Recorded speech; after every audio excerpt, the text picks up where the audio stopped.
Wirathu, जी हां, बस ये शब्द ही काफी है म्यांमार में। इस शब्द को सुनकर मुस्लिमों में कपकपी मच जाती है। विराथू वो संत है जिन्होंने आतंक के खिलाफ पूरे म्यांमार को खड़ा कर दिया और फिर वहां से लोगों ने अवैध मुस्लिमों को खदेड़ डाला। लोग जो भगवान बुद्ध की बातों पर अमल करते आ रहे थे, उन लोगों ने देश की रक्षा के लिए बुद्ध की बातों को छोड़ संत विराथू की बातों पर अमल किया।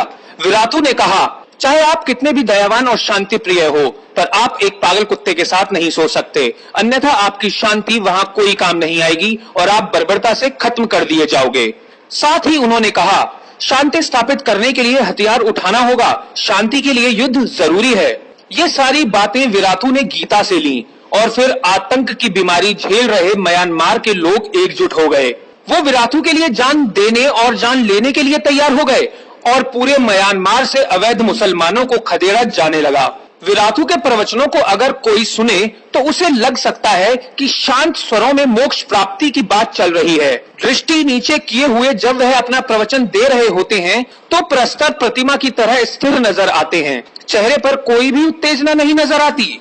एक बारगी लगेगा कि वह कोई गंभीर आध्यात्मिक उपदेश दे रहे हैं, लेकिन वह अपने हर उपदेश में बौद्धों के संगठित होने और हिंसा का जवाब हिंसा से देने का उपदेश देते हैं।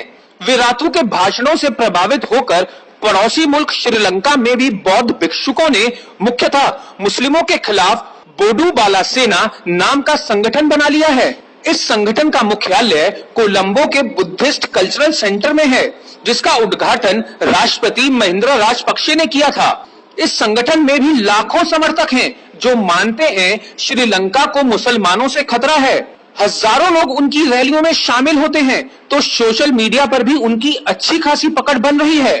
वे मुस्लिम समुदाय के धार्मिक विश्वासों, पूजा पाठ के तरीकों और विशेषकर मस्जिदों को निशाना बना रहे हैं। केवल म्यांमार और श्रीलंका ही नहीं, चीन में भी बौद्धों और मुस्लिमों में टकराव जारी है। बौद्ध देश चीन के मुस्लिम बहुल प्रांत शिनजियांग के मुसलमान देश के इस क्षेत्र को इस्लामी राष्ट्र बनाने के लिए वर्षों से जिहाद कर रहे हैं।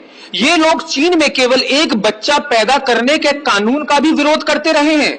यहाँ तर्क मूल के उइगर मुसलमान चीन में रह रहे विशेष समुदाय के मुसलमानों को कहा जाता है। ये पाकिस्तान के कबायली इलाकों में आतंक की ट्रेनिंग लेकर चीनी नागरिकों का खून बहाने की साजिश रचते हैं, परंतु पूरी दुनिया को इस्लाम की आग में जलता देखकर चीनी सरकार ने सबक लिया है और यहाँ के मुसलमानों पर जबरदस्त दमन की नीति अपना ली है।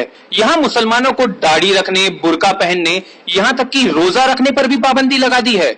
म्यांमार में हुई हिंसक घटनाओं के बाद अब प्राय पूरी दुनिया में बौद्धों और मुस्लिमों में भारी तनातनी पैदा हो गई है, जिनमें अशीन विराथू बौद्ध दुनिया के एक नायक एवं जिहादी दुनिया के लिए एक बड़े खलनायक बनकर उभरे हैं। म्यांमार में हुए कई सर्वेक्षणों के बाद ये प्रमाणित हो चुका है कि जनता एवं बौद्ध भिक्षु विराथू के साथ हैं।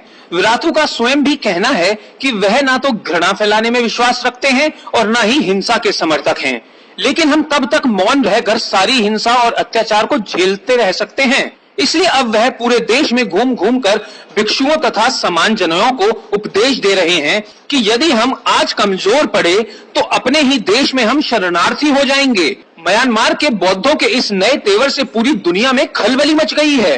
दुनिया भर के अखबारों में उनकी निंदा में लेख छापे जा रहे हैं, परंतु पूज्य चरण अशीन विराथू को इससे कोई असर नहीं पड़ता। वे पूर्वतः असली राष्ट्र आराधना में लगे हुए हैं।